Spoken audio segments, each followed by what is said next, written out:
What's up, guys? Your boy, 20K13. And I'm going to talk about after latest loss to LeBron. Bulls must ponder if they ever fulfill promise. In his final post-game address of the season, Tom Thibodeau praised his Chicago Bulls for their fight, for showing no quit, and for the way they hung tough through a difficult season. It was a typical, it was a typically typical appraisal and a feeling is tied for this Bulls era, assuming this era might soon need an epitaph. The season had just ended with a Thursday night a 94-73 blowout by the Cleveland Cavaliers in the sixth game of the second round,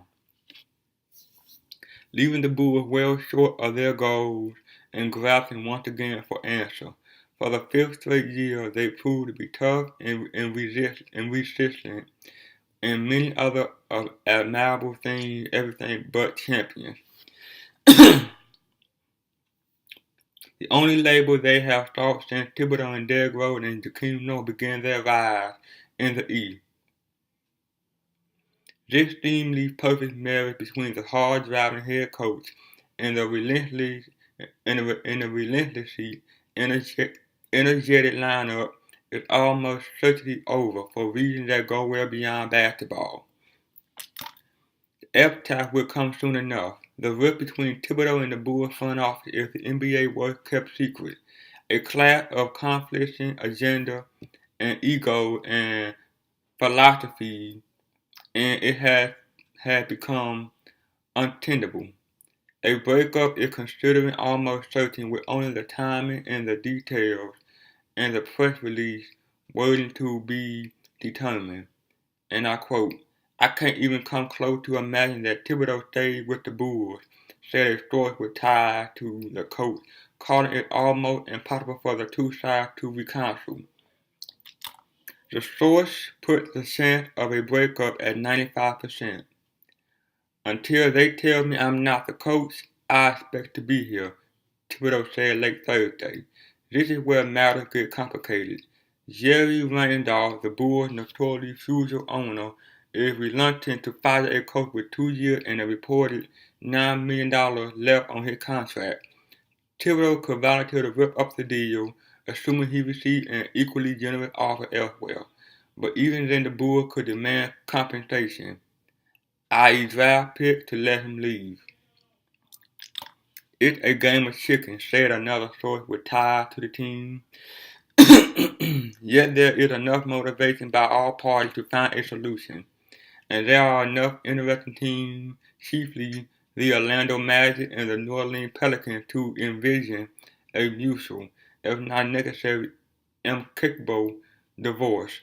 No matter where the fault may lie, it all seems a little senseless.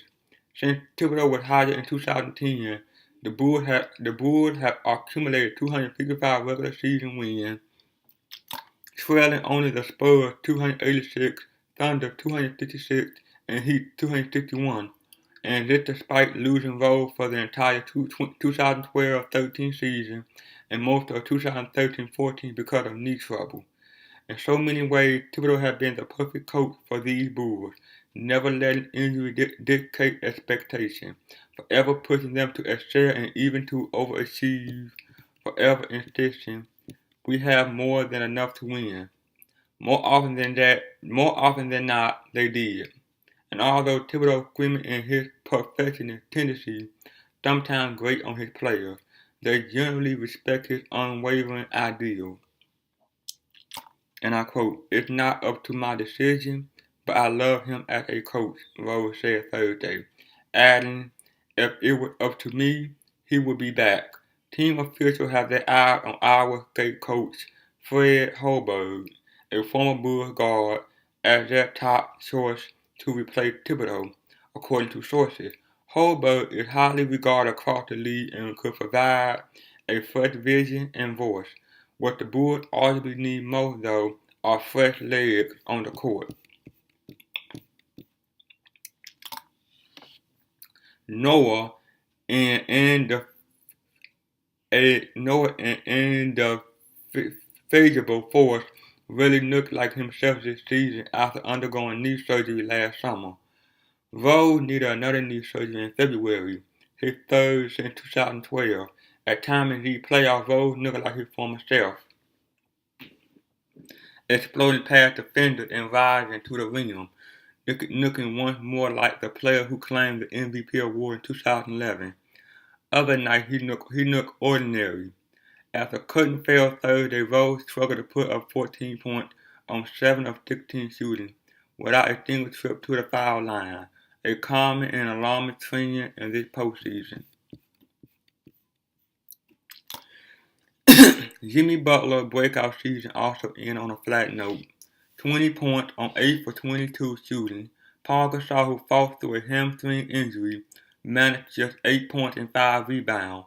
Through 5 games, the Bulls appeared to be the Cavaliers' equal, with 2 games decided at the buzzer, with each team winning at least one on the other home court. By the 6th game, the Bulls appeared inexplicably gassed, falling behind early and then caving entirely in the second half. The Cavaliers played the entire series without Kevin Love and were missing the banged-up Kyrie Irving for most of Game 6 and still led by as many as 27 points Thursday night. LeBron James shot poorly in 5 of the 6 games and went 7 of 23 in the finale, and still the Cavaliers rolled. It was a humiliating and inexplicable end to a resurgent season, and it leaves the Bulls franchise with a nagging question. Is it as good as it gets? There is no guarantee that Rose will ever regain his all-star form, or that Noah will regain the spring in his leg. Gasol turned 35 in July. The Bulls upside rest with the 25-year-old Butler and rookie Nikola Mirotic. Their ability to revamp the roster is limited. The Bulls have roughly $54 million in commit contract for next season, not including Butler, a restricted free agent. He is almost certain to receive a max contract starting around $15.7 million. The Bulls are privately bound to match any offer. That means they will likely be paying the luxury tax next season for largely the same roster.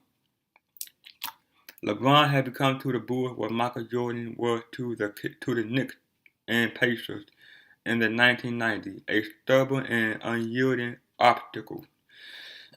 4 years ago, Rose was the MVP and the Bulls were doing James Miami Heat in the Eastern Conference Final. But LeBron has knocked Chicago out of the playoffs 4 times in 6 years, leaving the Bulls to wonder if they would ever find their way to pass him. And I quote, "We'll get it, Noah vowed. Just gotta believe and keep working." It sounded like something Thibodeau might say, a final, fitting epitaph or for an era of stolen aspiration and perpetual heartbreak. Like, comment, subscribe. See you guys on the next one. Peace.